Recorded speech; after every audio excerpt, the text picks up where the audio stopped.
कोलकातामधील सरकारी रुग्णालयात निवासी डॉक्टरांचे बलात्कार करून हत्या केल्याची घटना घडली आहे। त्या घटनेमुळे आता संपूर्ण देश हादरलेला आहे। तर या घटनेच्या निषेधार्थ राज्यातील सगळ्या वैद्यकीय महाविद्यालयांमधील निवासी डॉक्टर आजपासून त्यांनी संप पुकारलाय आणि या काळामध्ये अत्यावश्यक सेवा मात्र सुरू राहणार असल्याचं त्यांनी सांगितलंय। तर या निर्णयामुळे रुग्णालयाच्या दैनंदिन कामावर विपरीत परिणाम होण्याची शक्यता वर्तवली जाते।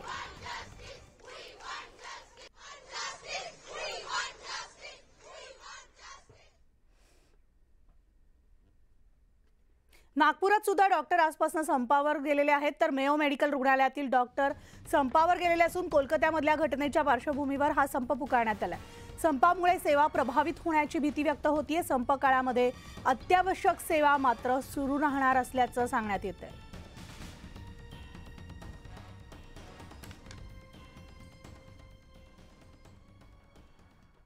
आणि यानंतर वळूयात पुढच्या बातमीकडे। महाराष्ट्र राज्य माध्यमिक आणि उच्च माध्यमिक मंडळातर्फे 10वी आणि 12वीच्या परीक्षांचं वेळापत्रक जाहीर झालेलं आहे।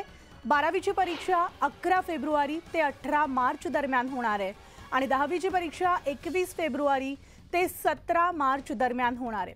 10वी आणि 12वीच्या विद्यार्थ्यांना त्यांच्या अभ्यासाचं नियोजन करता यावं, तसंच विद्यार्थ्यांच्या मनावरील ताण कमी व्हावा या उद्देशानं या परीक्षांचं वेळापत्रक हे आता आधीच जाहीर करण्यात आलेलं आहे।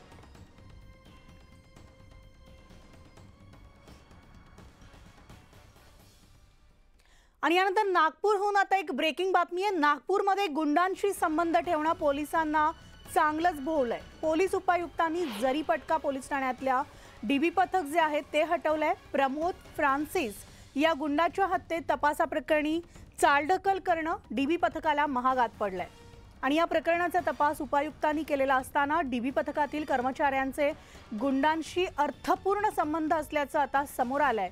त्यानंतर 2 उपनिरीक्षक आणि 8 कर्मचाऱ्यांना या ठिकाणाहून हटवण्यात आलंय।